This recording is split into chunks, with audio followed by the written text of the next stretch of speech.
من يهده الله فلا مضل له ومن يضلل فلا هادي له ونشهد ان لا اله الا الله وحده لا شريك له ونشهد ان محمدا عبده ورسوله ارسله بالحق بشيرا ونذيرا بين يدي الساعه فبلغ الرساله وادى الامانه ونصح الامه وجاهد في الله حق جهاده. اللهم صل وسلم على نبيك محمد صلى الله عليه وسلم وعلى اله واصحابه اجمعين. اعوذ بالله من الشيطان الرجيم. بسم الله الرحمن الرحيم. رب اشرح لي صدري ويسر لي امري واحلل عقدة من لساني يفقهوا قولي. صدق الله مولانا العظيم. سبحانك لا علم لنا الا ما علمتنا انك انت العليم الحكيم. الله متعال ډېر زیات شکرګزار یو چې یو ځل بیا یې موږ تاسو ته د قرآن عظیم الشان د درس توفیق راپرخه. الله دې موږ تاسو ته په دې درس کې د سمې پوهې او د قرآن په مفاهیمو باندې د سم عمل کولو او بیا داسې چې زده کوو دا نورو ته په رسولو کې الله دې موږ تاسو ته توفیق راکړي. د قرآن عظیم الشان د نزول بنیادي هدف همدغه دی چې انسان پرې ځان پوه کړي، عمل پرې وکړي او بیا نورې ټولنې ته د دې لپاره ورسوي چې ټولنه د دې په اساس باندې جوړه شي. الله دې زموږ او ستاسو نه دغه ناسته هم قبوله کړي. الله دې راته د دغه تفسیر دورې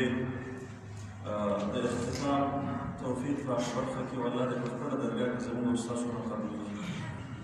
یو شرعي مفهوم چې د هغې یادونه کول غواړم هغه دا ده چې د انسان د نجات لپاره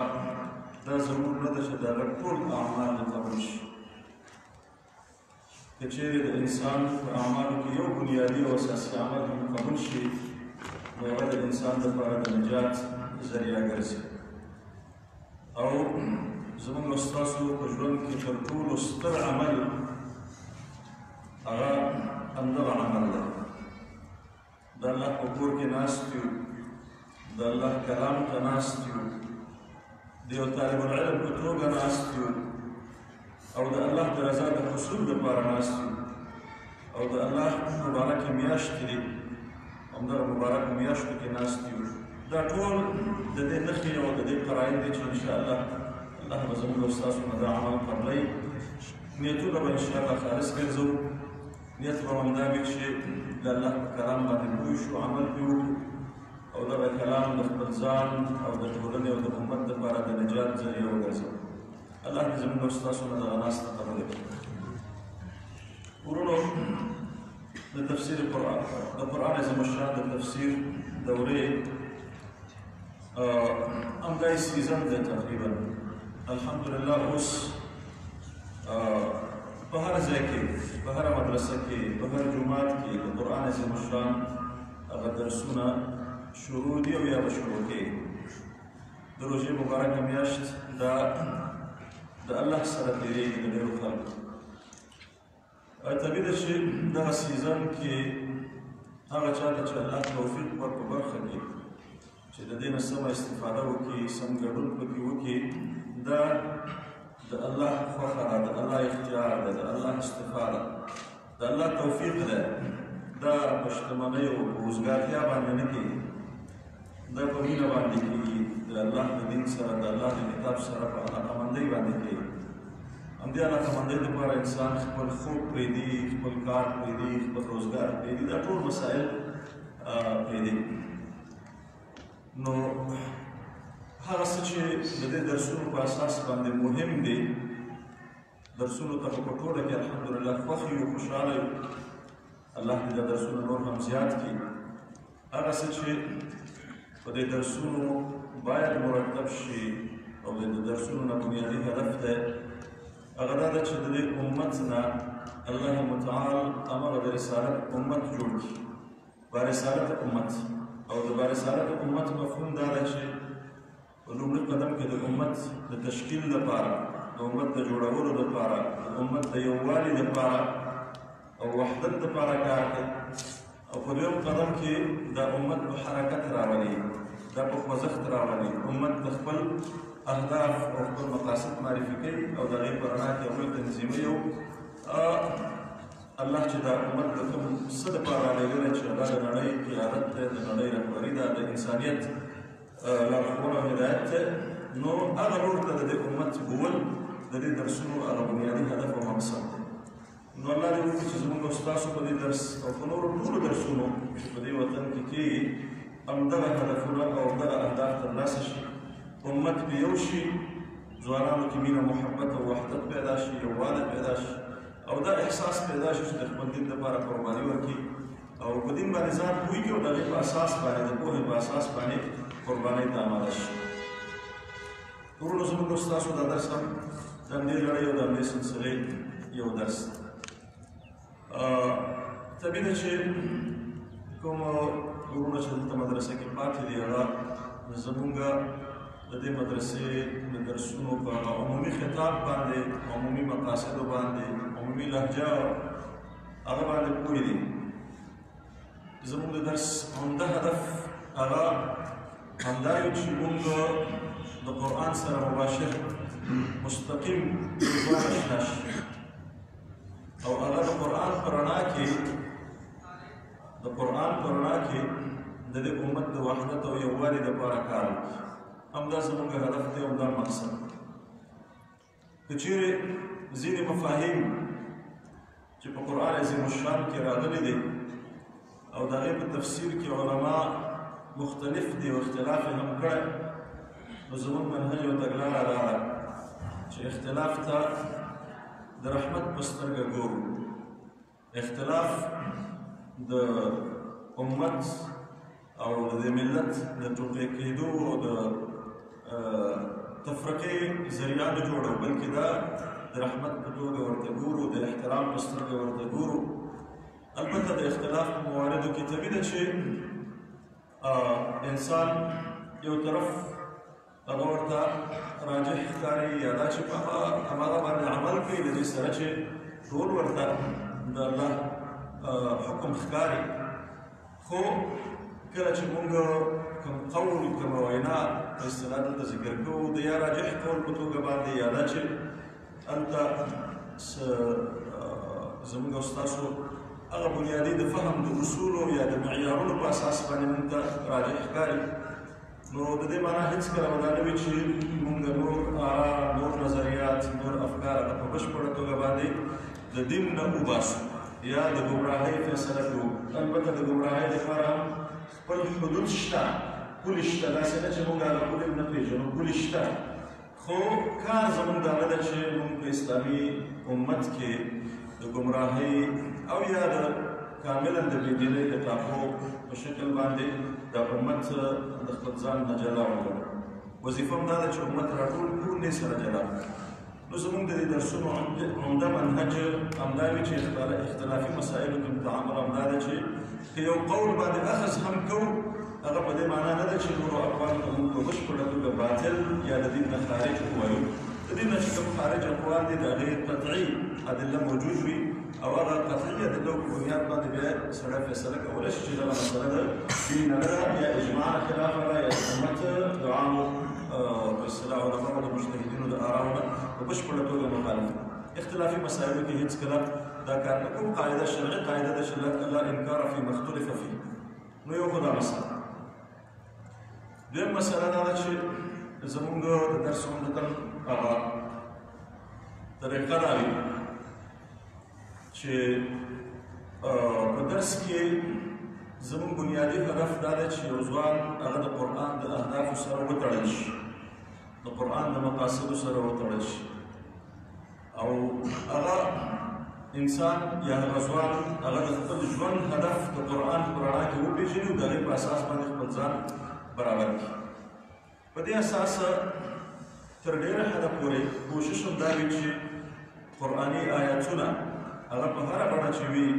که د احکامو په شکل دي، که د قصصو په شکل دي، که چېرته نور تکویني پدیدې دي د هغې د یادونې دغه د په دې ټولو کې زمونږ بنیادي دغه دا وي چې مونږ دلته ځان ته خپل ځان ته د قرآن هغه بنیادي پیغام هغه معلوم او په دې پوه شو چې الله په دې خپل کلام کې دا قضیه څه دپاره ذکر کړې د قصه ذکر کړې د څه دپاره ذکر کړې ده او حکم ذکر کړی د څه دپاره ذکر کړی او که چېرته بیا نور اسمان او ځمکې او دا نور مخلوقاتو یادونه کړې هغه د څه دپاره کړی دې کې زما موجوده ژوند ته زما همدا اوسني عمل ته زما ټولنې ته د دې کې څه پیغام کوم نو کوشش کوم دا وي چې په دې پیغامونو باندې به ترکیز کوو چې موږ د قرآن سره ژوندي اوسو ژوندی ورسره همداسې مخکې روان شو دا دویمه خبره وه چې انشاءالله کوشش به کوم تر یو حده پورې لاړ شو دریمه خبره دا ده چې چون د درس وخت کم دی او په تفصیلاتو کې ډېر تګ ممکن نه دی کوشش به دا وي چې هغه څه چې ضروري مسائل دي ضروري قضایا دي او د تفسیر بنیادي اړوند مسائل دي په هغې باندې اکتفا وکړو او ډېرو تفصیلاتو ته ورداخل شو څلورمه خبره هغه دا ده چې انشاءالله موږ د مقدمه کې د تفسیر په اصولو باندې خبره کوو کوشش به همدا وي چې د تفسیر د اصولو سره سم مخکې لاړ شو د تفسیر د اصولو سره سم مخکې لاړ شو دا چې د تفسیر اصول څه دي قواعد د تفسیر څه دي هغې باندې به انشاءالله ځانګړی درس وي دا خو د دې درس د منهج او د تګلارې په اړه باندې لنډې یادونه وي د نن ورځې درس لپاره ابتدا کې څه مقدماتي مباحث دي مخکې له دې چې د قرآن عظیم الشان تفسیر شروع کړو هغې باندې به لنډه رڼا واچوو ځکه چې دا مباحث هم تر ډېره اوږدېدی هم شي ځکه چې هر مبحث کې او هر مطلب کې چې موږ غږېږو په دې کې مکمل کتابونه لیکل شوي دي نو زموږ هدف دا نه ده چې هغه ټول اړخونه د یو مطلب یا مبحث دلته ذکر کړو صرف د دې لپاره چې معلومات راته وي چې دلته دغسې مباحث شته او دا ذکر شوي دي په دې حد کې به انشاءالله موږ په دې مقدماتي مباحثو کې غږېږو مقدمه خو د دې لپاره ایښودل شوې وه چې موږ د تفسیر په اصولو باندې خبره وکړو اصول تفسیر یا قواعد تفسیر په دې باندې خبره وکړو خو نن ورځ درس به انشاءالله زموږ مخکې له دې چې تفسیر ته ورشو د قرآن عظیم الشان په معرفت او پېژندنه باندې نن به په همدې باندې خبره کوو راتلونکي یو یا دوه درسه به انشاءالله هغه به بیا د تفسیر په اصولو باندې لګېږو چې د تفسیر اصول څه شی دي انواع یې څه دي مناهج او تګلارې د اصول د تفسیر څه دي او د دې مناهج په بنیاد باندې هغه ضوابط او قواعد چې د تفسیر لپاره ایښودل شوي دي هغه کوم یو دي نو هغه به انشاءالله بله ورځ شروع کوو که د الله اراده او د الله توفیق الله موږ ته راکړي نن د قرآن عظیم الشان په پېژندنه کې چې کوم مطالب ما ځان سره هسې راټول کړي وو لومړی د قرآن عظیم الشان لنډه پېژندنه ده لغوي او اصطلاحي تعریف دی چې لنډ به په دې باندې شو دویم د قرآن عظیم الشان نومونه او صفات دي دریم قدم کې د قرآن عظیم الشان نزول ده او د نزول مراحل دي او د دې تر څنګ د قرآن عظیم الشان د تدریجي نزول حکمتونه دي څلورم قدم کې د قرآن عظیم الشان جمع او کتابت باندې لنډ او ګزاره نظر ده انشاءالله پنځم قدم کې به د قرآن عظیم الشان په ترتیب باندې لګېږو ځینو مصطلحات باندې چې قرآن کې موجود دي آیت څه ته وایي سورت څه ته وایي پاره څه ته وایي او دا څنګه ترتیب شوي دي او د دې تقسیماتو فواید څه دي ګټې څه دي څه دپاره دا په دغه تقسیماتو باندې قسم شوي دي د دې تر څنګ د قرآن عظیم الشان د سورتونو تقسیمات دي مختلف تقسیمات په دې باندې به لږ لګېږو په آخر کې به انشاءالله د القرآن عظیم الشان په موضوع او مقاصدو باندې خبره کوو او بیا د مقاصدو په ضمن کې چون د قرآن عظیم الشان ټول سورتونه دوه برخو ته ویشل کېږي ځینې مکي دي ځینې مدني د مکي قرآن مقاصد څه شی دي د مدني قرآن مقاصد څه شی دي مکي قرآن اسلوب څه شی دی او د مدني قرآن اسلوب څه شی دی او د ټولو نه وروسته به انشاءالله یو دوه درې داسې پوښتنې دي چې عمدتاً د قرآن عظیم الشان په همدې اسلوب باندې چې موجوده دی په دې باندې پوښتنې مطرح کېږي دا ډېر لنډ جوابونه دا به انشاءالله زموږ درس نن ورځې د درس خلاصوي که الله توفیق وکړي اوله موضوع زموږ د قرآن عظیم الشان تعریف مخکې مې یادونه وکړه چې لنډ مطالب به یادو ډېر تفصیلات ته نه ځو قرآن عظیم الشان په لغت کې لغوي لحاظ باندې په ابتدا کې دوه نظره دي یو نظر دا دی چې دا اسم مرتجل دی علم مرتجل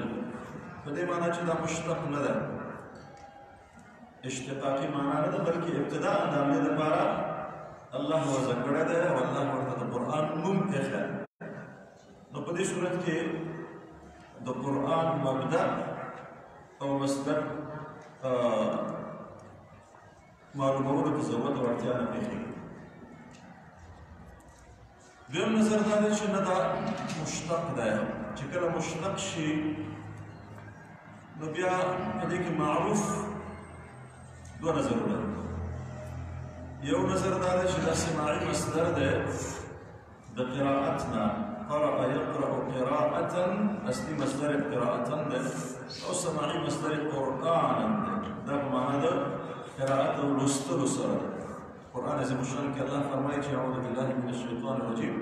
ان علینا جمعه وقرآنه هلته د مفسرینو په نسبت باندې د قرآن معنا د قراءت او لوستل په دې صورت کې قرآن چې اسم مصدر شي مصدر سماعي شي نو بیا به او د قراءت په معنا شي نو بیا به دا مصدر د مفعول په معنا شي قرآن د مقروء په معنا ځکه ورته قرآن وایي چې دا لوستل کېږي دویم د اشتقاق مسأله دا ده چې دا مصدر دی د قرأ يقرأ قرأا وقراءة قرأ په معنا د جمع سره جمع راټولول په دې صورت کې قرآن مصدر دی د راټولولو په معنا خو بیا به قرآن مصدر د اسم فاعل په معنا وي د مفعول په معنا به نه وي یعنې قرآن دا د قارئ په معنا د جمع کوونکي په معنا نو قرآن ته ځینې قرآن وایي چې دغه کتاب په خپل داخل کې ډېر زیات مطالب احکام قصې راجمع کړي دي د امتونو احوال راجمع کړي دي نو ځکه قرآن ته قرآن وایي دا لغوي لنډ مفاهیم اصطلاحي لحاظ باندې د قرآن عظیم الشان یو هغه تعریف دی چې خپل قرآن کړی او دویم هغه تعریف دی چې هغې ته علما فني تعریف وایي فني تعریف او یا زموږ د اصول فقه علما وکړ او دریم عام تعریف دی چې علماو ذکر کړی درې ډوله تعریفونه شوي دي البته عباراتو کې فرق شته خو درې ډوله تعریفونه شوي قرآن عظیم الشان چې خپل تعریف کړی وإنه لتنزيل رب العالمين نزل به الروح الأمين على قلبك لتكون من المنذرين بلسان عربي مبين ده القرآن تعريف ده القرآن وإنه لتنزيل رب العالمين الله دفعنا نزل شرع نزل به الروح الأمين جبريل لا نزل كره على قلبك استاقظ لما عليه نزل كره لتكون من منذرين هدف ومقصد سره انذار چې خلق وویل بلسان عربي مبين او الله دا ښکارا واضح عربي ژبه باندې راځي دا د قرآن ژبه. دویم تعریف عام علما کوي، مخکې له دې چې فني تعریف ته ورشم. عام علما د قرآن تعریف کوي، لن وایي چې هو کلام الله تعالی المنزل على محمد صلی الله علیه وسلم. لن د الله کلام دی چې پیغمبر صلی الله علیه وسلم باندې را نازل شوی. او وایي فني تعریف ورته دې وجې نه وایي چې فني تعریف کې عمدتاً زموږ ستاسو علمي اصطلاحاتو کې هر قید ځانګړې فایده لري، احترازي موارد لري، جامع او مانع وي. نو دې وجې نه په دې کې دا لحاظ نه ساتل شوی صرف د تعریف دپاره. درېیم تعریف هغه فني تعریف دی چې زموږ ستاسو د اصول فقه کتابونه کې د اصول فقه کتابونه د قرآن تعریف کې چې کلام الله تعالی المنزل على نبيه محمد صلى الله عليه وسلم المنقول إلينا نقلا متواترا، المنقول إلينا نقلا متواترا، المكتوب في المصاحف، المتعبد بتلاوته، المتعبد بتلاوته. دا فني تعریف دی. په دې تعریف کې دا قیدونه چې هر یو جدا جدا جمله ده. کلام الله تعالی المنزل اوصاف على نبيه محمد صلی الله علیه وسلم. دا قیدونه دوه ډوله تقسیمیږي. یو قسم هغه قیدونه دي چې د قرآن ذاتي اوصاف دي، ذاتي اوصاف. او یو ډول هغه قیدونه دي چې دې ته عارضي اوصاف وایي، ذاتي نه دي. زه یادونه کوم. لومړی وصف دا ده چې کلام الله، قرآن د الله کلام دی، د الله کلام دی. اهل سنت والجماعت په دې متفق دي چې قرآن د الله کلام دی، لفظا او معنی د الله کلام دی. نو په دې سره د الله د کلام نه پرته نور ټول کلامونه ووتل. المنزل على نبيه محمد صلی الله علیه وسلم. په دې سره تورات، انجیل، زبور او نور صحیفې ټولې ووتلې، ځکه چې هغه محمد صلی الله علیه وسلم نه دي نازلې شوي، مخکینیو انبیا باندې نازل شوي. دا دواړه قیدونه یا دواړه اوصاف ذاتي اوصاف د قرآن چې په قرآن کې شته او ذاتا د ابتدا نه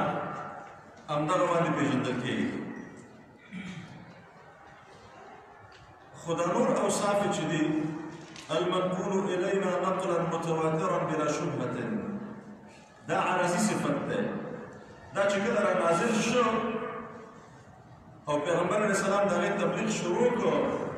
وروسته ورته دا صفت حاصل شي، ذاتي صفت نه و. دا د نقل په معنا سره ده چې موږ ته را رسېدلی. نو دا په قرآن وروسته د نزول نه پیغمبر علیه السلام د تبلیغ نه وروسته دا وصف ځان ته ترلاسه. المکتوب فی المصاحف دا همدغسې عارضي صفت دی، ذاتي صفت نه ده. المتعبد بتلاوته، نو دا کله چې قرآن عظیم الشان الله متعال نازل کړ، نو د دې په لوستلو باندې موږ تاسو ته الله متعال اجر راکوي او دا عبادت ګڼل کېږي.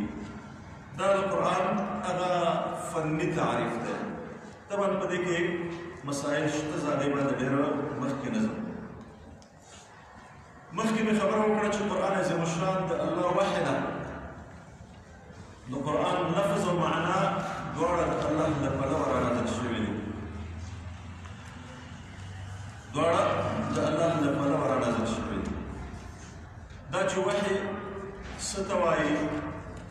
او انساني ټولنه وحی ته څه ضرورت لري، په لومړي قدم کې دې باندې خبره کوو چې انساني ټولنه وحی ته څه ضرورت لري. په ډېرو لنډو ټکو کې زه خبره کول غواړم. انساني ضرورتونه وړتیاوې هغه داسې دي چې انسان د خپلو ټولو ضرورتونو له پېژندنې نه او د هغې د پوره کولو نه په خپل عقل سره عاجز ځکه چې انسان په خپل ماحول او چاپېریال کې د محسوسو شیانو نه پرته غیر محسوس شیان هم شته چې د ده عقل یې نشي ادراک کولی انسان په خپل داخل کې داسې غوښتنې لري چې هغه عقل د هغې ادراک نشي کولی انسان حتی کوم کائناتو کې چې کوم پدیدې دي آسمان دی ځمکه ده ستوري دي دا درسته ده چې الله متعال هغه د انسان دپاره مسخر کړي دي خو په دې ټولو مخلوقاتو کې الله متعال ډېر اړخونه داسې پرېښي دي چې انسان په خپل عقل سره د هغې سره د تعامل طریقه نشي جوړولی په دې بنیاد باندې انسان د خپل هدایت دپاره خپل لارښوونې دپاره په دنیا کې د نیکمرغه ژوند دپاره یو بل جهت ته ضرورت لري چې هغه په دغه پټو مواردو کې په دغه خفي مواردو کې هغه ته لارښوونه او هدایت وکړي دا د انسان ضرورت دی ښه زه په تفصیلاتو نظم دا ډېره ژوره خبره ده خو هغه ستاسو مخې ته هغه لنډ مطالب ږدم چې انسان په یوازې ځان خپل ټول ضرورتونه او اړتیاوې نشي پوره کولی خپل بقا خپل تاریخ دا ټول په یوازې ځان نشي درک کولی هغه څه چې د ده عمل دی او دا بیا راتلونکي کې د هغه په خیر دی که په شر دی دا قضایه خپله انسان په دې کې قضاوت نشي کولی په دې ټولو مسایلو کې انسان ضرورت لري یو بل جهت ته چې هغه جهت ته لارښوونه وکړي نو هغه جهت زموږ او ستاسو د مسلمانانو په نسبت باندې زموږ او ستاسو خالق دی چې هغه پیدا کړي دي خالق سره زموږ او ستاسو د رابطې ذریعه وحی ده خالق سره زموږ او ستاسو د رابطې ذریعه څه شی ده وحی ده چې زموږ خالق به موږ او تاسو ته په همدغو مواردو کې او حتی په ظاهري ضرورتونو کې هم هدایت او لارښوونه کوي الله متعال د دې هدایت دپاره چې کوم ذریعه پیدا کړې د ابتدا نه هغه د انبیا علیهم الصلاة والسلام رالېږل دي او انبیاو ته الله متعال څه شی کوي وحی کوي نو دا د وحی ضرورت دی دا د وحی ضرورت وحی په څه ډول باندې پیغمبر صلی الله علیه وسلم ته راتلله په دې کې هم قرآن عظیم الشان خو درې ډوله ذکر کړي دي خو زه د بحث د لنډولو دپاره د بخاري امام بخاري رحمه الله هغه هم په ابتدا کې مخکې وحي ذکر کړی او هلته زموږ محدثین او علما د وحي کیفیتونه یا انواع وقسمو د تقسیمۍ زمانو باندې اکتفا کوم د دې د خاطره چې نور مبحث ډېر اوږد نه شي او دا قضیه ابن قیم رحمة الله علیه هم همدغه ډوله یا و کیفیتونه د وحي ذکر کړي دي لومړی کیفیت یا لومړی نوعه الرؤیا الصادقه رښتیني خوبونه دي رښتیني خوبونه عایشه رضی الله تعالی عنها فرمایي چې رسول اکرم صلی الله علیه وسلم ته چې وحي شروع شوه نو هغه اول ما بدا به رسول الله صلی الله علیه وسلم من الوحي الرؤیا الصادقه رښتیني خوبونه نو فكان لا يرى رؤيا الا جاءت مثل فلق الصبح پیغمبر علیه السلام چې د شپې خوب ولید سحر به هغه داسې بیخېده لکه د سحر رڼا بلکل همغسې به بیخېده شپږ میاشتې پیغمبر علیه السلام ته وحي په دغه شکل باندې راغلی دویم قسم وحي د پیغمبر په نفس کې خبره اچول دي إن روح القدس نفث في روعي چې جبريل عليه الصلاة والسلام زما په زړه کې دا خبره واچوله چې إن نفسا لن تموت حتى تستكمل رزقها دا مشهور حدیث دی نو دلته په زړه کې خبره اچول د الله له پلوه د پیغمبر زړه ته دا بیا قسم د وحي دی دریم قسم د وحي هغه ده چې ملائکه د انسان په شکل راظاهره شي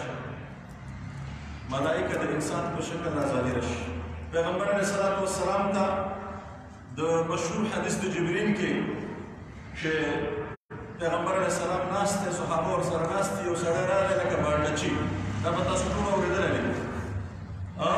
د سفر آثار مې نه ښکارېدل نو هلته د باڼچي په شکل راښکاره شي اغلبا په ډېرو مواردو کې به د دحیة الکلبي رضی الله تعالی عنه په شکل باندې راښکاره کېده. څلورم ډول پیغمبر صلی الله علیه وسلم فرمایي چې احیانا یأتیني مثل صلصلة الجرس، لکه د نشرنګاني اواز په دغه شکل به یو حالت راغی او پیغمبر صلی الله علیه وسلم باندې به حالت بدل شو او دا پیغمبر علیه السلام باندې د ټولو نه سخت حالت و چې د علماو په تعبیر باندې به د پیغمبر علیه السلام د ناسوتي حالت نه ملکوتي حالت ته ورته د انساني حالت نه ملکي حالت ته ورته ورنږدې کېده به تر څو پورې چې د ملک او د انسان ترمنځ هغه رابطه قایمه شي. نو دا پیغمبر علیه السلام باندې سخت حالت و. پنځم صورت دا و چې پیغمبر یا رسول اکرم صلی الله علیه وسلم به ملائکه په خپل صورت او په خپل شکل باندې ولیده. بخاري حدیث دی دلته چې رسول اکرم صلی الله علیه وسلم څه موده چې وحی منقطع شو او ورپسې بیا ووته حرا طرف ته روان و چې په لاره کې ورباندې آواز وشو نو چې هغه د اسمان څنډو ته وکتل جبریل علیه السلام هغه ولیده چې د اسمان افق او څنډې ټولې ډکې کړی. بل ځای په اسمان کې ولیده عند سدرة المنتهى. نو دا یو ملائکه په خپل صورت او په خپل شکل باندې لیدل. شپږم صورت هغه دا ده چې الله متعال پیغمبر ته من وراء حجاب مباشرة مستقیما خطاب وکړي، خبرې ورسره وکړي. مستقیم خطاب خو من وراء حجاب د پردې تر شا، د پردې تر شا د ملائکې د واسطې نه پرته. دا هم د رسول اکرم صلی الله علیه وسلم سره د معراج په شپه باندې چې کله هلته هغه ته د منځونو خبره کېده همدغسې مسله مستقیما خبرې ورسره کولې. وکلم الله موسی تکلیما، موسی علیه السلام سره خبرې شوې. بل هغه ده چې من وراء حجاب نه وي، مستقیما خبرې وي د پیغمبر سره. البته په دې اړه باندې د ځینو علماو نظر اختلاف شته چې آیا پیغمبر صلی الله علیه وسلم خپل رب مستقیما لیدلی که نه دی لیدلی. د ځینو علماو په نسبت باندې چې خپل رب مستقیما لیدلی نو رب ورسره مستقیما خبرې کړی بغیر د حجاب او بغیر د پردې. او څوک چې وایي چې خپل رب مستقیما نه دی لیدلی، مشهور اختلاف دی د صحابو د زمانې د اختلاف را روان دی. نو هغوی په نسبت باندې بیا مستقیمې خبرې یا دغه ډول وحي نه ده شوې. نو دا لومړی مطلب و د وحي په اړه باندې. اوس قرآن عظیم الشان نومونه او صفات. د قرآن صفات زیات دي، هغې باندې زیات زه نه لګېږم، صرف نومونو باندې به اکتفا وکړو. علما وایي چې د قرآن عظیم الشان 5 نومونه دي. ځینو علماو 4 ذکر کړي او ځینو 5. لومړی نوم یې قرآن دی، القرآن. دا نوم په قرآن عظیم الشان کې 15 ځله راغلی دی په 14 سورتونو کې. 15 ځله په 14 سورتونو کې راغلی. وإنه لقرآن كريم في كتاب مكنون. طيب دویم نوم یې الفرقان دی. 3 ځایه په 3 سورتونو کې د الفرقان نوم راغلی. تبارك الذي نزل الفرقان على عبده ليكون للعالمين هدایت او ګمراهۍ لارې جدا کوي، حق او باطل ورته جدا کوي چې انسان ورته ضرورت لري. دریم نوم یې الکتاب دی. وإنه لكتاب عزيز لا يأتيه الباطل من بين يديه ولا من خلفه تنزيل من حكيم حميد.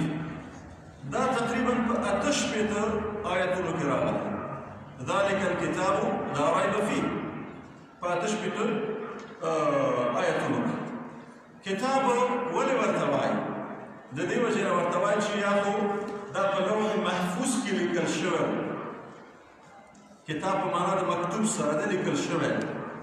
او یا کتاب هم په معنا د جمع سره ده، کتاب په معنا د جمع سره. نو دا کتاب هم جامع ده د هغو مختلفو قصو احکام و تشریعات. دا د کتاب مثلا. څلورم نوم یې دی الذکر دا تقریبا په 21 آیاتونو کې راغلی په 21 آیاتونو کې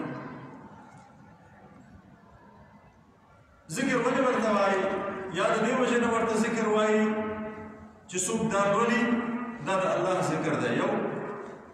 یا په دې کې د پخوانیو امتونو قصې ذکر شوي دي دا یوه وجه ده یا دا چې د انسان لپاره د تذکیر او د یاد دهانۍ او د یادونې ذریعه ده چې قرآن لوستل کېږي د انسان لپاره تذکیر ده او یا دا چې ذکر په معنا د شرف او عزت سره ده وانه لذکر لك ولقومك نو دا قرآن هم ذریعه د شرف او د عزت پنځم نوم تنزیل ده تنزیل وانه لتنزیل رب العالمین په 11 آیاتونو کې دا نوم راغلی 11 آیاتونو کې او ذکر ورته تنزیل وایي چې د الله له طرفه را نازل شوی دی دا د قرآن عظیم الشان المشهور نومونه بل مطلب چې موږ پرې غږېږو انشاءالله هغه د قرآن عظیم الشان نزول ده نزول په معنا د راښکته کېدو سره ده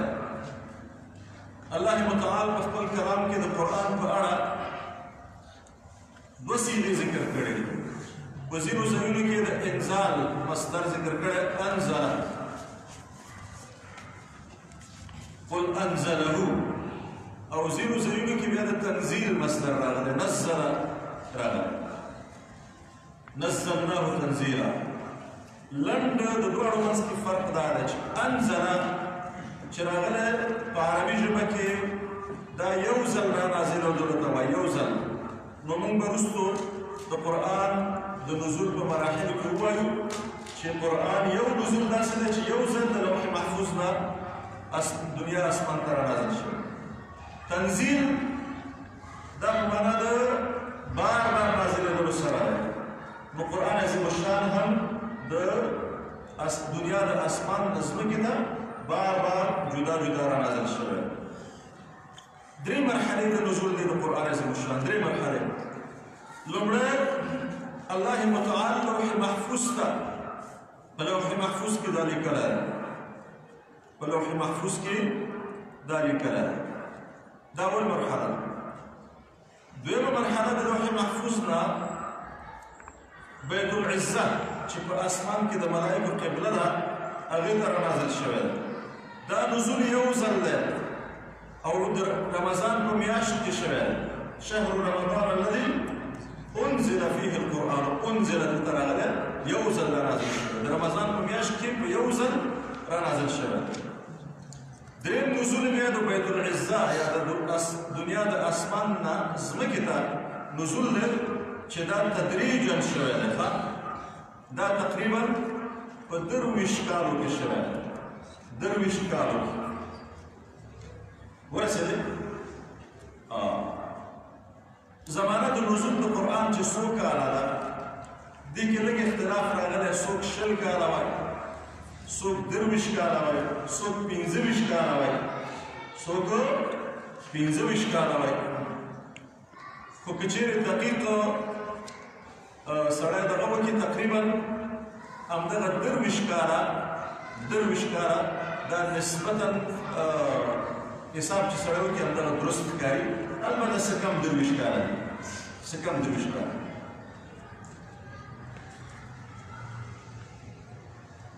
عبدالله بن عباس رضی الله تعالی عنهما دا پوښتنه وشوه چې الله متعال په قرآن کې فرمایي چې شهر رمضان الذي انزل فيه القرآن انا انزلناه في ليله القدر دې نه خو معلومیږي چې قرآن یو ځل نازل شوی دی او حال دا چې واقعیت خدا نه ده دا اشکال صحابي سره نو عبدالله بن عباس رضی الله تعالی عنهما ورته دا جواب ورکړي چې ګوره کوم ځای کې چې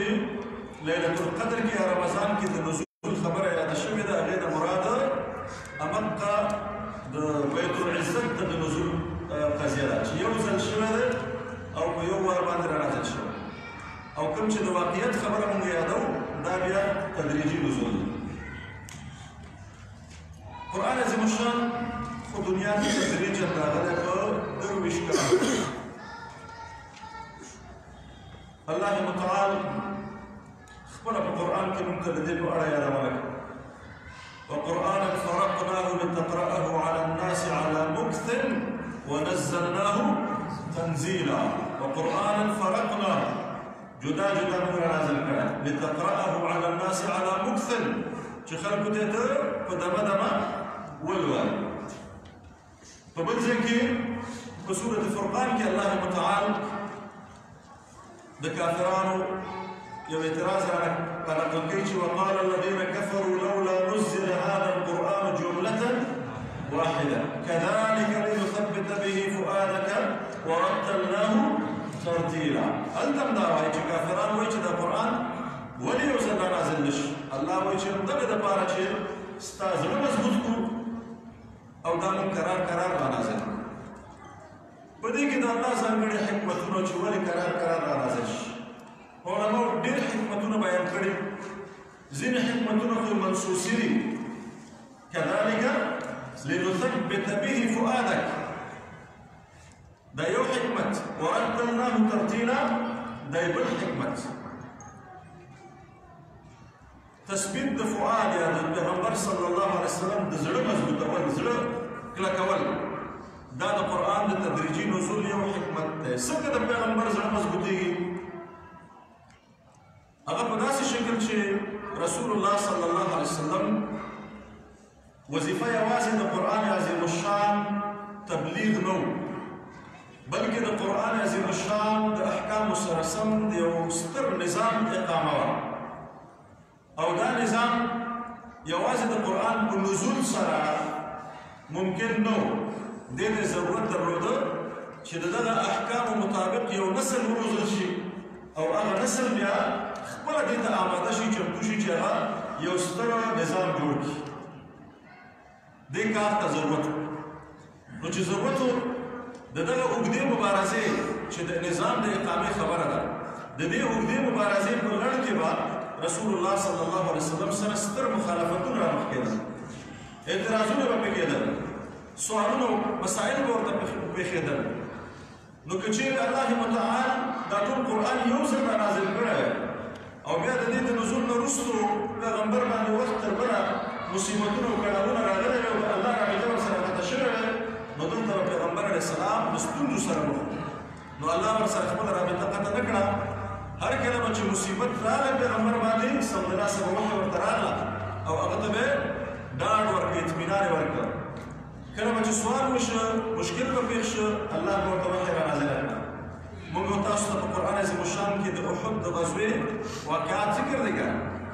پیغمبر علیه السلام باندې صحابو باندې سخته راغله، تکلیف پرې راغی. حنین په غزوه کې سخته تکلیف پرې راغی. نو قرآن عظیم الشان را نازل شو، خطاګانو ته متوجه کړل صحابه او د هغې سره ورته ډاډ ورکړ، اطمینان ورته ورکړ چې الله ستاسو ګناهونه بخښلي دي، تاسو ورخطا کېږئ مه، خو آینده دپاره دا شی تاسو ونه کړئ. بهرحال تثبیت یا کلکول د زړه د رسول اکرم صلی الله علیه وسلم دا یو هدف. دویم هدف او مقصد دا چې قرآن عظیم الشان حفظ او یادول اسانه شي. د قرآن حفظ او یادول اسانه شي. د الله اراده به همدا وه چې دا قرآن موږ او تاسو ته چې رانقل کېږي د کتابت تر څنګه په سیرو کې هم یاد پاتې شي. نو طبعا که یو ځل دا نازل شوی په دغه حجم باندې د هغې حفظ ډېر سخت، قرار را نازل شو، حفظ یې اسانه شو. دریم حکمت دا چې قرآن عظیم الشان کې ډېرې معجزې دي. خپله قرآن معجز دی او ډېرې معجزې پکې دي. تکرار د معجزو په مختلفو وختونو کې چې بار بار معجزه وړاندې شي او دشمن ته چلنج ورکړه شي، دا ډېر ابلغ دی په نسبت دې سره چې یو ځل چلنج ورکړي او بیا قرار ته کښېني. نو د معجزو تکرار هغه په تدریجي نزول سره کېده. څلورمه خبره دا وه چې پیغمبر مخکې خبره وکړه چې پیغمبر علیه السلام نظام جوړاوه. کله چې نظام جوړېږي د نظام سره په عملي ډګر کې یو شمېر مسایل او سوالونه راولاړېږي، پوښتنې راولاړېږي، عملي پوښتنې چې هغه جواب ته ضرورت لري او حل لارې ته ضرورت لري. حل لارې نو که چیرې قرآن یو ځل نازل شوی وی او د تطبیق په ډګر کې داسې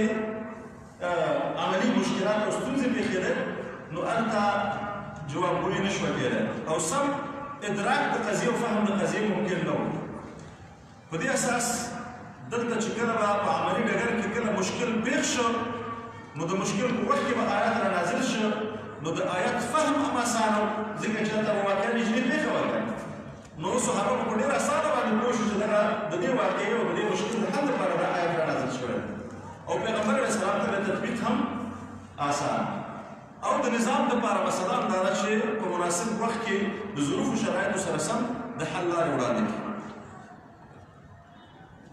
بله مسله پنځمه مسله دا وه چې اعجاز دی. قرآن عظیم الشان خو ډېر معجز اعجاز که ټول قرآن باندې یو ځل چلنج ورکړی شوی وی دا سړي ته دغه ښکارېده چې دا خو وره سخته ده خو الله متعال لږ لږ رانازل کړه او په لږو لږو باندې ورته چلنج ورکړه. نو د اعجاز مسله هم دا طبعا دې کې څه نور اړخونه هم د هغې نه تېرېږي.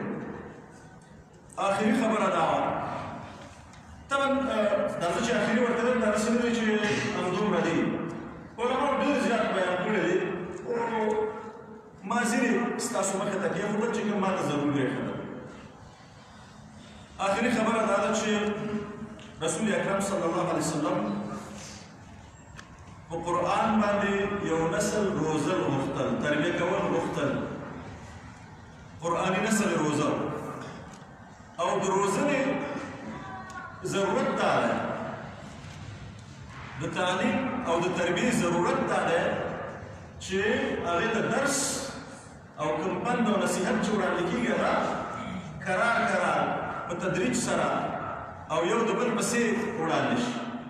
او که دا ټول یو ځل نازل شوی وی د تربیت د سنت سره او د طریقې سره دا مخالف دی. یو ځل انسان چې مور نه راپیدا شي یو ځل ځوانېږي نه هغه باندې د ژوند څه مراحل تېرېږي څنګه چې د انسان د فزیکي جوړښت همدغسې تربیت دا همدغسې مراحلو ته ضرورت لري نو همدغسې معنوي جوړښت هم د انسان چې ته ضرورت لري همدغسې مراحلو ته ضرورت درلوده. نو الله متعال په لومړي قدم کې د عقایدو په جوړولو باندې د اخلاقو په جوړولو باندې ترکیز وکړ او د هغې نه پسې بیا د احکامو او د قوانینو او د نظام خبره مطرح کړه. دا د قرآن عظیم الشان د نزول په اړه لنډ لنډ مطالبو او دا د تدریجي نزول حکمت. بل مبحث هغه د قرآن عظیم الشان جمعولي ده جمع کول دلته هم زه لنډ ځین تفسیرات ته داخله د رسول اکرم صلی الله علیه وسلم په زمانه کې به چې قرآن را نازلېده نو د هغې د ساتنې لپاره رسول الله صلی الله علیه وسلم دوه ټیمونه جوړ کړي یو د کاتبانو ټیم مجموعه او ګروپ او دویم د حافظانو چې کله به آیتونه را نازل شول رسول الله صلی الله علیه وسلم به دا دواړه ګروپونه راوغوښتل. کاتبان د وحي مشهور تعداد علماو تقریبا 440 تنو ته ذکر کړی 440 تنه په مختلفو مراحلو کې وحي لیکلی ده په مکه کې هم او زیات بیا په مدینه منوره کې. کاتبان به راوغوښتل د هغه زمانې د کتابت پیژندل شوي وسایل پوستکي تختې لرګي اډوکي تیږې دا پلنې تیږې دا شیان به وو او په دې باندې به خلکو لیکل کول. نو دغه کاتبانو به په دغه پیغمبر علیه السلام ورته نازل شوي آیتونه ولوستل او دې کاتبانو به دا په دقیقه توګه باندې ولیکل. البته طریقه د پیغمبر علیه السلام دا وه چې کله به کاتب ولیکه د لیکنې نه پس بیا پیغمبر علیه السلام ته قرائت کاوه لوسته به تر څو پورې چې خطا پکې نه وي شي. دا یو ګروپ و. دویم ګروپ د حافظانو صحابه به یې راټول کړل څوک چې ممکن و هغوی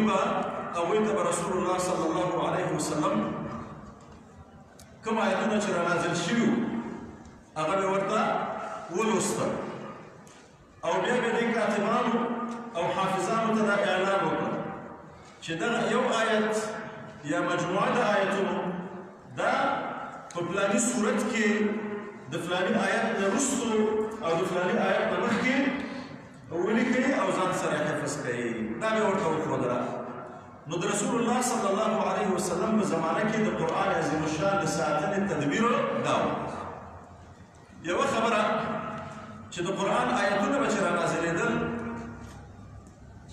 یوه کلمه هم رانازله شوې یوه کلمه چې پوره آیت نه دی غیر اولي الضرر لا يستوي القاعدون من المؤمنين غير اولي الضرر وإيش لا يستوي القاعدون من المؤمنين والمجاهدون في سبيل الله أصلا نسل نازل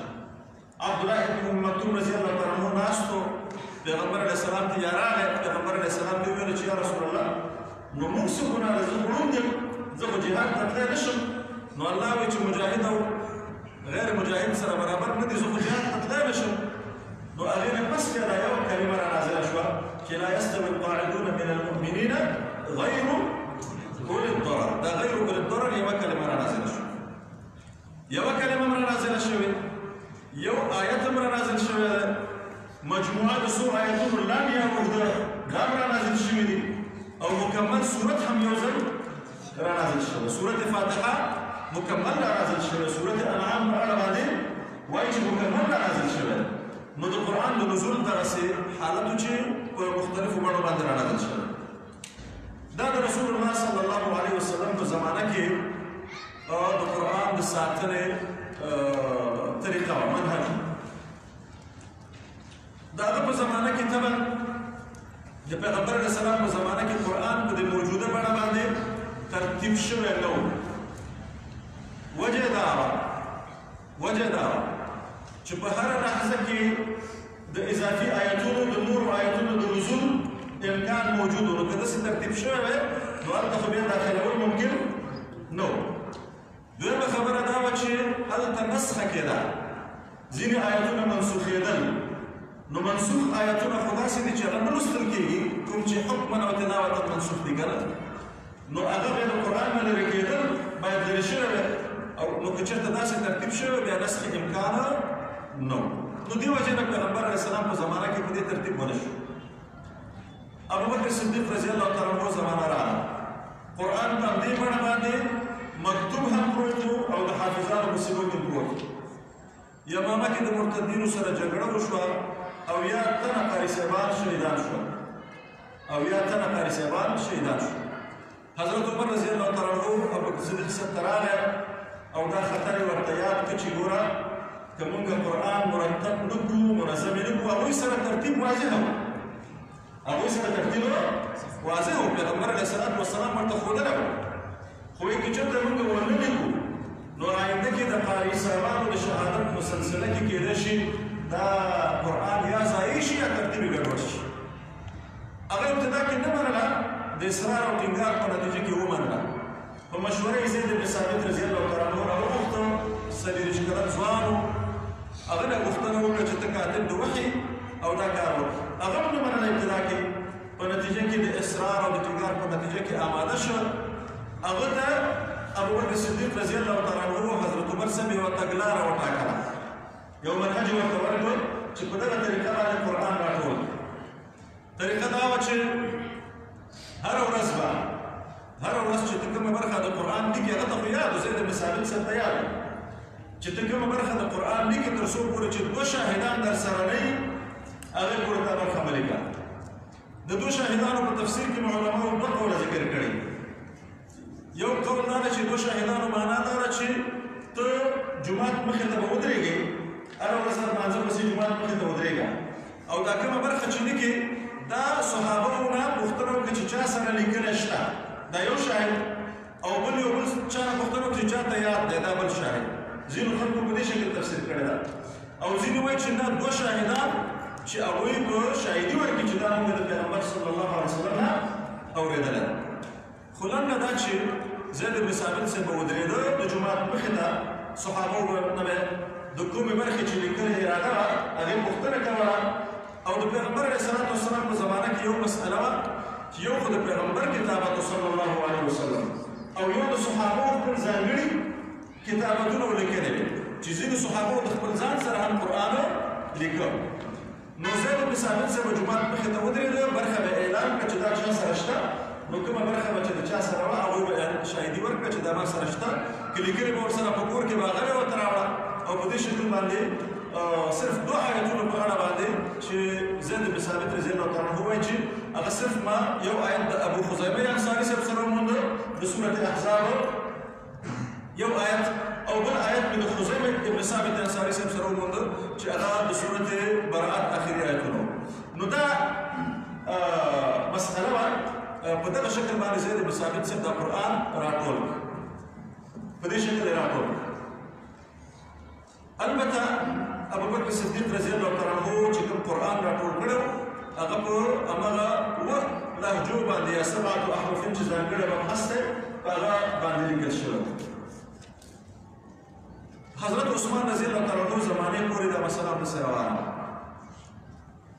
دغه مصحف چې ابوبکر صدیق صاحب لیکلی و د هغه په کور کې و چې هغه وفات شو د حضرت عمر صاحب سره او بیا حضرت حفصې رضی الله تعالی عنها سره. عثمان رضی الله تعالی عنه په وخت کې آذربایجان او ارمنستان ساحه کې یو مشکل پیښ شو. حذیفه بن یمان صاحب پکې و، ویې لیدل چې هلته یو دوه کسانو خپل منځ کې سره جنګ شروع کړ. یو ویل چې دا زه کوم طریقه باندې قرآن لولم دا صحیح دی، بل ویل چې زه کوم طریقه باندې ولولم دا صحیح دی. په دې باندې جنګ شروع شو حتی خطرناک حالت ته ورسېد. حذیفه صاحب چې لاړ مدینې منورې ته بېرته وګرځېده، عثمان رضی الله تعالی عنه ته وویل چې د دې چاره وکړه که نه راتلونکي کې مشکلات زیاتېدونکي دي. دا چې وجه یې څه به راځم. عین مشکل په مدینه منوره کې هم پېښ. مدینه منوره کې د قرآن عظیم الشان بېلابېل حلقات، نو یو قاري صاحب به دا قرآن په یو قرائت باندې یا یو لهجه باندې لوستی و، بل قاري صاحب په قرآن په بله لهجه باندې لوستی و. 7 احرف دي که بیا به چې د دوی شاګردان سره یو ځای شو، نو هغه شاګرد به دا فکر کوي چې دا زما استاد صحیح دی، بل ویل چې زما استاد صحیح دی، دې نه به جګړې پېښې شو. نو عثمان رضی الله تعالی عنه خپله متوجه شو، حذیفه بن یمان صاحب متوجه کړ چې د دې چاره وکړي. مشکل څه و چې دا اختلاف رامنځته کېده؟ مشکل دا و چې قرآن په اووه لهجو باندې بنابر هغه راجح قول ورته ووایو د 7 احرف په معنا کې اووه لهجو باندې رانازل شوی. نو هلته عربانو خپل منځ کې سره دا مسایل پېژندل، نو که په هره لهجه به ولوستل شو عربان خپل منځ کې سره پوهېدل چې دا فلانۍ لهجه ده دا فلانۍ لهجه ده. کله چې اسلام ته غیر عرب عجم را داخل شول، هغه خلک چې د عربي اسلوب سره اشنا نه دي، نو هغوی خو همدا عربي کوم طریقه چې دوی ته رسېدلې وه همغه ورته قرآن ښکارېده، بل ورته قرآن نه ښکارېده. آذربایجان کې هم دغسې یو مشکل پېښ شو. نو د دې نه خلکو منځ کې دا اشکال پېښ شو چې هغه خپل لهجې ته یا کوم چې دلته استاد ویلي و هغه ته به قرآن ویله او د بل استاد ته به قرآن نه ویله. نو دې وجې نه عثمان رضی الله تعالی عنه دا قضیه درک کړه، 4 کسیز هیئت یې وټاکه د قرآن د لیکنې لپاره. 4 کسیز هیئت د زید بن ثابت رضی الله تعالی عنه په مشرۍ باندې سعید بن عاص رضی الله تعالی عنه، عبدالله بن زبیر رضی الله تعالی عنه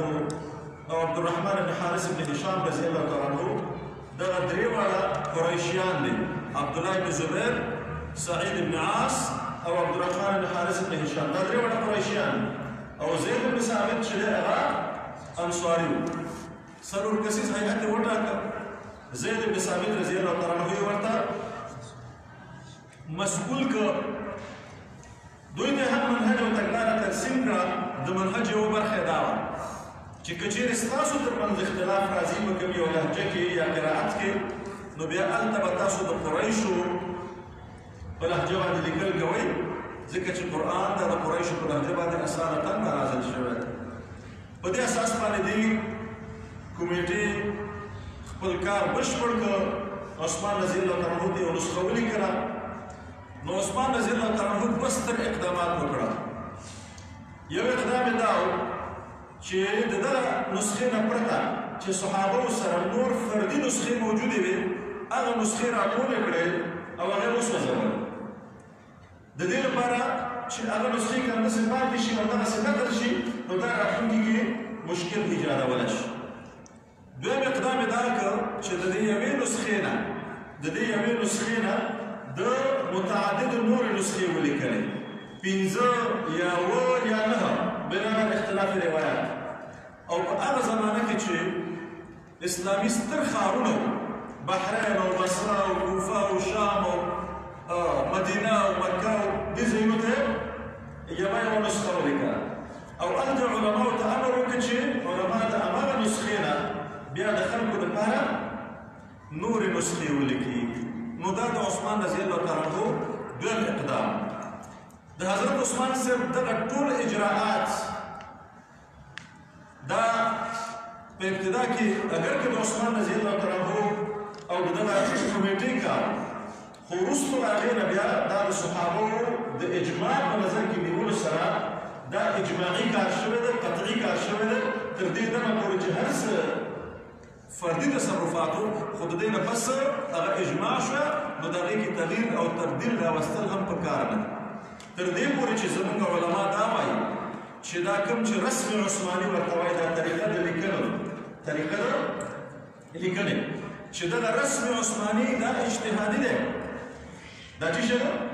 اجتهادي خو دا چې اجماع پرې راغلی ده نو رسم عثماني نه مخالفت هم نه دی پکار د مثال په ډول تاسو دا د تابوت کلمه وګورئ که نه تابوت تاسو به لیدلي قرآن کې اخر کې ت اوږده ده که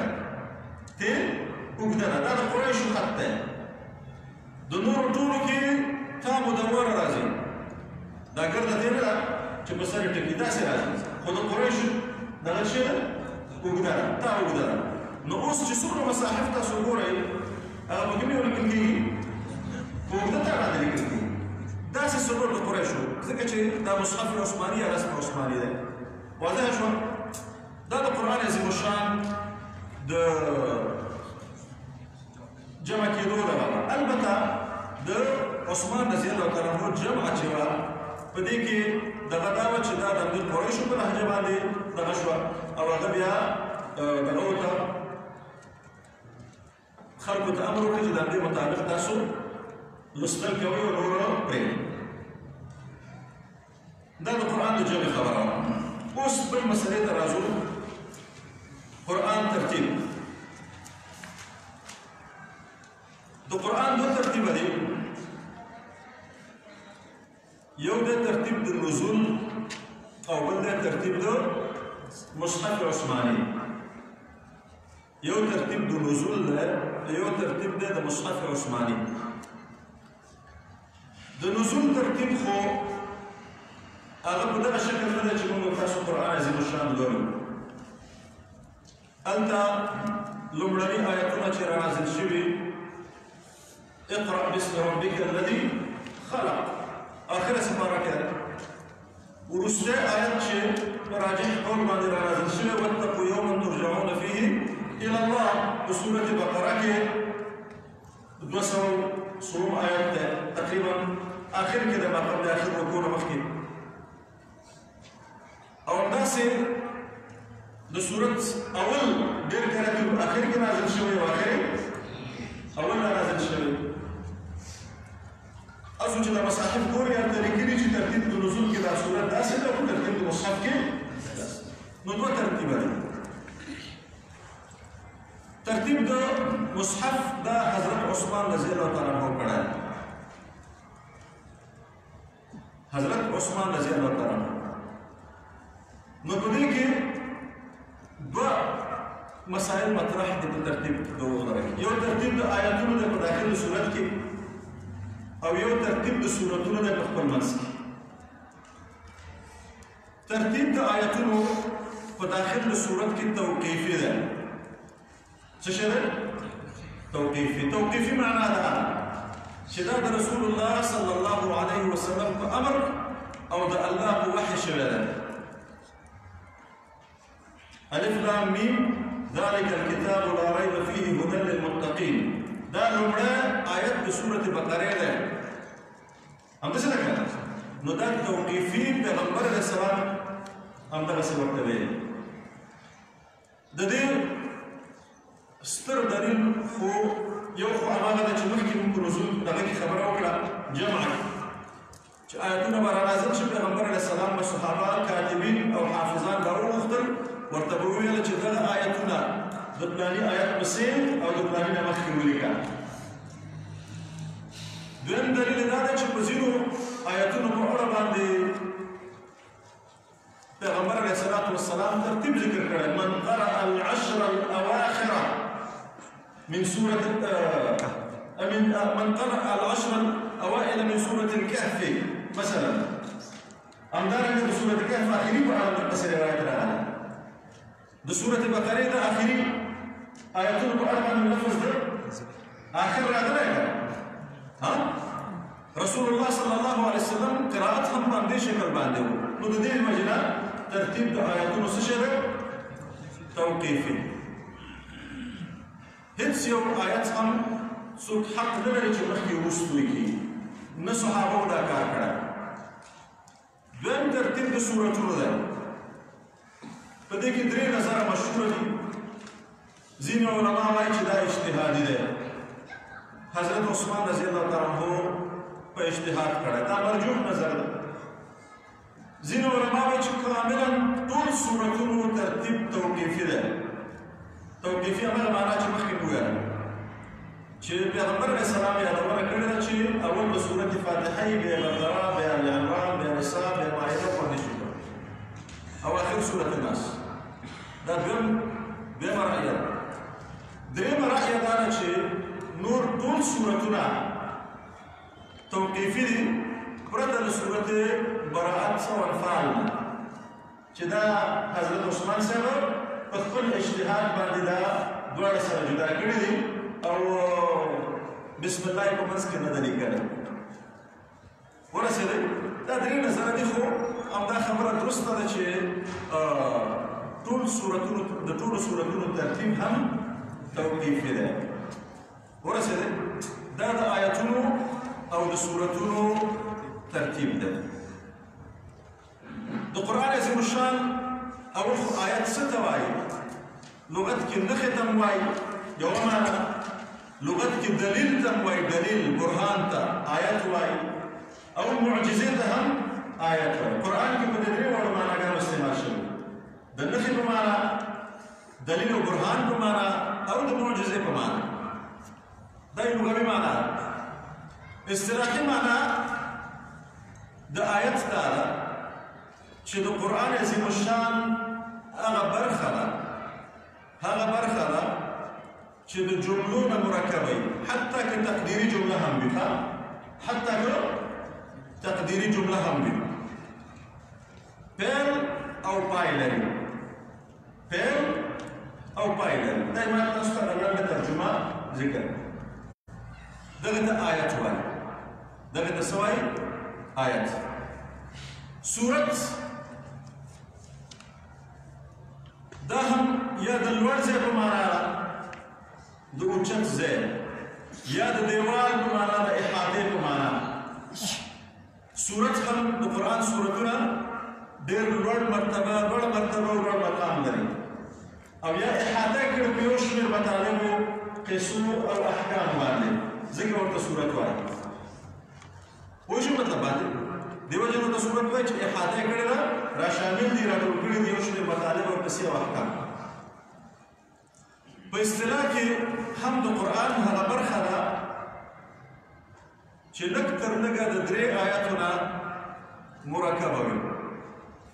چې لږ تر لږه د درې آیاتونو نه مرکبه وي. دې ته وایي سورت. د قرآن څو آیتونه، څو سورتونه دي؟ سورتونه اتفاقا یو سل څوارلس دي. عبدالله بن مسعود رضی الله تعالی عنہ په اړه داسې راځي چې د هغه په مصحف کې قل اعوذ برب الفلق او قل اعوذ برب الناس نو. ځینو روایتو کې بخاري رقم دا ده چې هغه د قرآن برخه نه ګڼله. په هغې کې زموږ د علماو خپل قول ده چې هغه تصور دا و چې دا صرف د دم کولو لپاره نازل شوي دي د قرآن لپاره قرآن نه ده خو بهرحال هغه یو بدل د ابی بن کعب رضی الله تعالی عنه مصحف کې د یو سلو څوارلسو نه پرته دوه سورتونه نور اضافه وو سورتي الخلع والحفظ ورته ویل دوه سورته یو سورة الخلع او بل سورة الحفظ او دا هغه سورتونه دي چې موږ او تاسو یې د قنوت په دعا کې وایو اللهم انا نستعينك ونستغفرك دا یو سورت اللهم اياك نعبد هغه ځای بل سورت دا دوه سورتونه د ابی بن کعب رضی الله تعالی عنه په مصحف کې اضافي وو خو اجماع باندې دی چې یو سل څوارلس سورتونه دي یو سل څوارلس مسأله دا ده چې د آیاتونو تعداد څومره ده معروفه خو دا ده چې شپږ زره شپږ سوه شپږ شپېته خو دا درست نه ده دا بالکل غلط ده د آیاتونو په تعداد کې د قراءو اختلاف شته شپږ زره دوه سوه تر دې ځایه پورې متفق دي شپږ زره دوه سوه دې ځایه پورې متفق دي خو د دې نه پورته شپږ زره دوه سوه پنځه لس دولس پنځلس شپاړس شل شپږ دېرش دا ټول اقوال راغلي مختلف قاریان د مکې مکرمې قاریانو په نسبت باندې یو تعداد د بصرې په نسبت بل تعداد د کوفې په نسبت بل تعداد مدینې په نسبت باندې بل تعداد نو اختلاف د شپږ زره دوه سوه پورې ما وویله چې اتفاقي دي هغې زره پورته تعداد اختلاف دی بنیادي سوال مطرح کېږي چې مخکې موږ وویل چې آیاتونو ترتیب دا توقیفي دی څوک پکې زیادت او کمښت نشي کولی او په مقدار کې موږ راځو چې د اختلاف دی هغې بنیادي وجه دا وه چې صحابه کرامو رضوان الله تعالی علیهم اجمعین دا آیتونه چې معلومول د رسول الله صلی الله علیه وسلم د قرائت نه معلومول چې پیغمبر علیه الصلاة والسلام په کوم ځای کې وقف وکړ نو هغوی به پوه شي چې دا د آیت پای دی د رسول الله صلی الله علیه وسلم نه په ځینو مواردو کې داسې راغلي چې کله په یو ځای کې وقف کړی او په بل منځ کې په هغه ځای کې وقف نه دی کړی مشهور مثال په سورة فاتحه کې ده اهدنا الصراط المستقيم صراط الذين أنعمت عليهم غير المغضوب عليهم ولا الضالين صراط الذين أنعمت عليهم په دې ځای کې کله ناکله پیغمبر علیه السلام وقف کړی نو ځینو دا ګمان کړی چې هغې ځای باندې آیت ودرېده امام شافعي صاحب قول هم دا ده فقهي لحاظه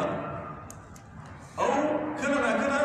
هغه دې ځای کې وقف نه دی کړی صراط الذین انعمت علیهم غیر المغضوب علیهم ولا الضالین نو چا چې داسې اورېدلي هغه وایي چې دلته آیت نشته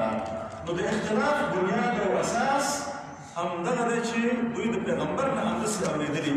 یو ځای کې یې اورېدلي داسې شکل اورېدلی چې دا ګویا آیت آخر دی او بل ځای کې داسې اورېدلي چې د آیت آخر نه دی نو دا اختلاف په دغه شکل راغلی صحیح شوه پوښتنه دا ده چې دا آیتونو باندې د قرآن د ویشلو فایده څه ده د قرآن د ویشلو فایده څه ده لومړۍ فایده خو یې دا ده چې د قرآن درې آیتونه معجز دي دا د اعجاز د چلنج مسله چې راغلې په قرآن کې نو د قرآن درې آیتونه معجز دي وجه دا ده چې اعجاز طبعا په درې مراحلو راغلی چلنج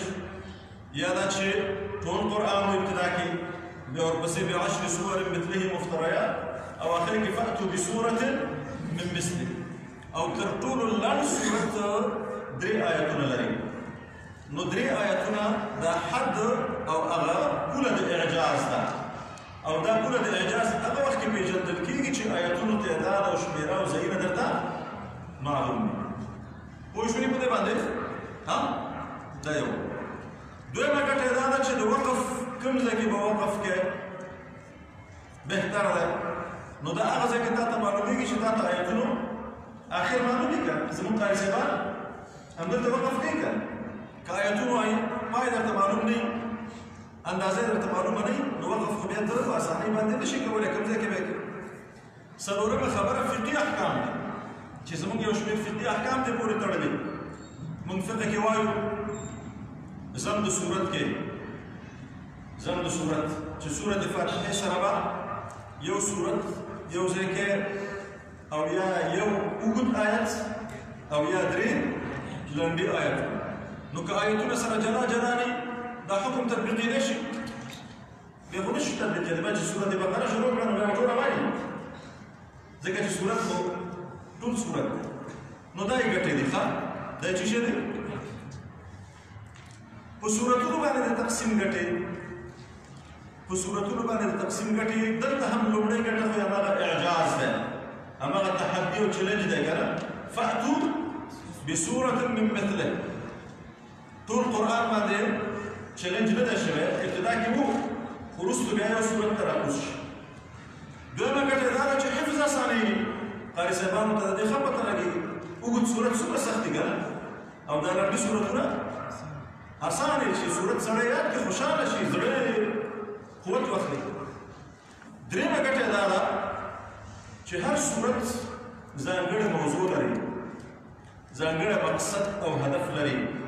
نو د دې لارې نه چې کله د موضوع دغه وپېژندل شي نو د دې صورت هغه مقاصد او اهداف په ښه توګه باندې پېژندل کېدی شي صحیح شوه دا خو د صورتونو او د آیتونو ترتیب و د دې په څنګ کې اوس ځینې نور مسایل موجود دي 10 پارې موږ وایو که نه دا سی پاره دا فارسي د ښه د عربي نه ده ځینې خلک وایي چې 10 سپارې مې ولوستې 10 سپارې مې ولوستې دا څه معنا 10 پارې مې ولوستې نو 10 پارې خو نه 10 پارې ولوستې دا سی پاره خو بس عرب ګرځېدلی خیر د ګناهګارو نه دي سی پاره ده 10 پارې دا په مصحف عثماني کې نشته مصحف عثماني یو خصوصیت هم دا چې هغه اضافي شیان یې ټول ته لرې کړي اضافي شیان یې ټول دې لرې کړي نو دا پارې نه ده دا پارې اوس په علماو د اسانۍ لپاره میاشت کې د یو ختم لپاره چې مسلمان باید وکړي نو دا یې په 10 برخو باندې ویشلې دي ښه دا چې چا ویشلي دقیق شخص معلوم ده ورسېدل دا د پارو مسله رکوګانې دا عین چې لیکي رکوع موږ وایو دا مشهوره ده که نه قاري صاحبانو دا هم پیغمبر علیه السلام نه دي کړي عثمان رضی الله تعالی عنه نه دي کړي توقیفي نه دي دا هم وروستیو علماو کړي دوه هدفه ذکر شوي دي ځینو علماو دې دپاره کړي چې د کومه رکوع چې یو رکوع ورته ویل شوي هغه د دې آیاتونو موضوع سره یوه ده نو یو صورت یې په 10 رکوعګانو مثلا ویشلې هغه دا چې په دې صورت کې د 10 موضوعګانې دي په هغې کې کله کله داسې وي چې 15 آیات یو موضوع وي او کله داسې وي چې 15 آیاته یو موضوع نو یو خو دا دویمه خبره چې شوې ده هغه د ختم دپاره شوې چې څه دپاره شوې د قرآن د ختم دپاره نو دا د تراویح په تعداد باندې شوې ده چې هر رکعت کې په تراویح کې یوه رکوع ولوستل شي ورسېدی نو د رمضان تر اخره پورې ټول قرآن ختمېږي دا د دغه سهولت دپاره دا کار شوی دا یې بل بل منزلونه دي منزلونه قرآن څو منزله ده 7 منزله دا هم د حفظ او د تلاوت د اسانتیا لپاره شوی ده عبدالله بن عمرو بن عاص رضی الله تعالی عنهما هغه پیغمبر صلی الله علیه وسلم سره دغه کړی و چې په ورځو کې به زه قرآن ختمم د قرآن د اسانۍ لپاره دا کار شوی د حفظ او تلاوت اسانه شي په هفته کې سره قرآن ختم بله مسله هغه د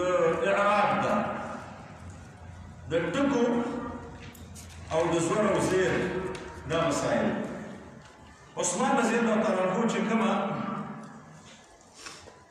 نسخه لیکلې وه عربانو هغه وخت کې ټکي نه لیکل، دا ټکي نه وو.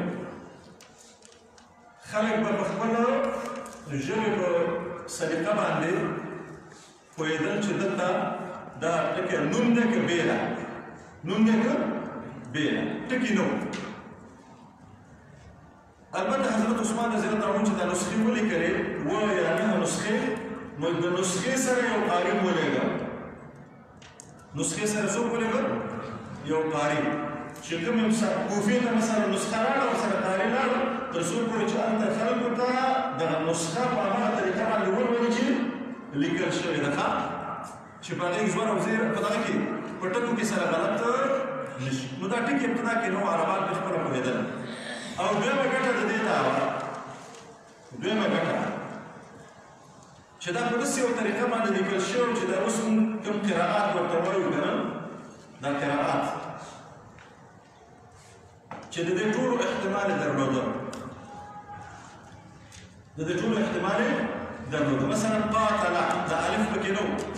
قتل هم لوستل کېده او قاتل هم لوستل کېده. داسې په نورو ټکو کې مثلا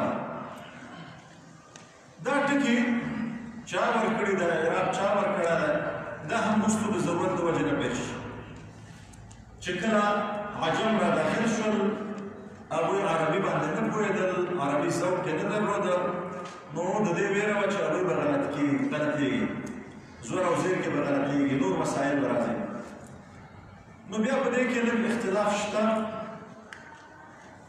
ځینې علما وایي چې دا ابوالاسود دؤلي رضی الله تعالی رحمه الله هغه دا اعراب ورکړی، ابوالاسود دؤلي. ځینې یحیی ابن یعمر ته نسبت کوي، یحیی ابن یعمر هغه دا کار کړی.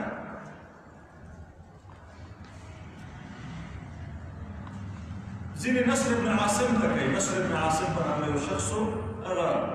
خو داسې ښکاري چې هر چا ځانګړی کار پکې کړی، ځکه چې دا حرکات او دغه چې وضع شوي ټول داسې نه دي. په ابتدا کې د زور او د زیر او پیښ ته وضع شو، بیا ورپسې د شد لپاره ځانګړی وضع شو، بیا دا نور علایم کرار په مرور د زمان سره ایښودل شوي دي. ورسېدې مطلب باندې د عثمان رضی الله عنه په دغه کې دا شی موجوده نه. دا نو هغه نښې او هغه علامې چې اوس موږ تاسو په قرآن عظیم الشان کې ګورو، دا د نښو او د علامو مسأله ده. پاتې شو بله موضوع چې هغه اوږده ده، ما ده چې نن به خلاص کړو، هغه که په بیړه باندې وایو مفید نه ده. هغه د قرآن عظیم الشان موضوع او بنیادي مقاصد دي. نو هغه به انشاءالله که ژوند وو سبا به عمر رسره ده چې به هغې سره نور دوام وکړو. زه یو خبره کول غواړم ټولو چې کوشش کوئ چې ځان سره کتابچې راوړئ. زه خو شیان ورو ورو وایم د دې خاطره چې یو څوک ولیکل شي او آینده کې استفاده وشي. د قرآن نزول د جبریل له لورې نبي صلی الله علیه وسلم ته په اووه قرائتونو باندې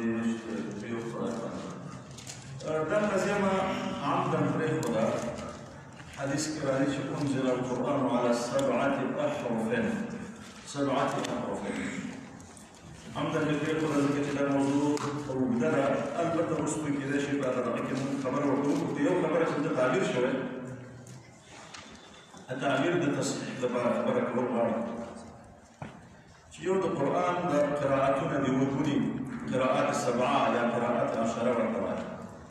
او یو سبعة أحرفین دي. قراءات لکه څنګه چې دا فقهي مذاهب وروستو رامنځته شوي دي، دا قراءات سبعه او عشره هم وروستو رامنځته شوي دي. نو مجاهد صاحب د دغه نه پس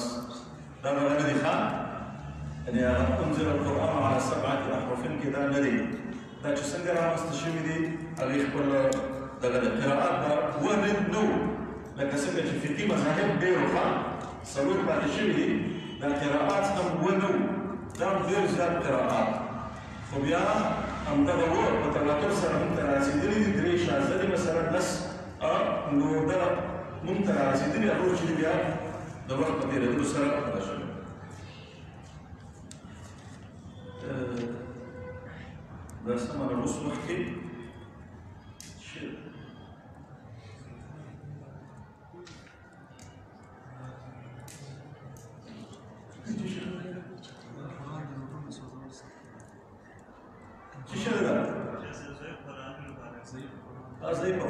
زي القرآن ما دخول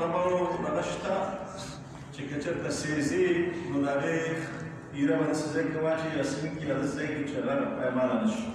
سيزر جايز دي كذا شكل ده كان يتبارك شغال أو يا موجود تبع شو بيبالك كم شغال يجي وزاي ده بدل يجي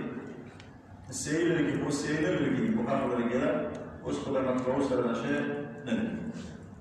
الحمد لله رب العالمين والصلاة والسلام على سيدنا المرسلين وعلى آله وصحبه أجمعين ربنا تقبل منا ربنا اغفر لنا ذنوبنا وإسرافنا اللهم نسألك كل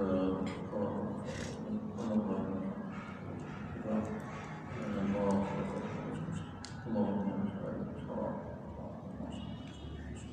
وصلى الله عليه وسلم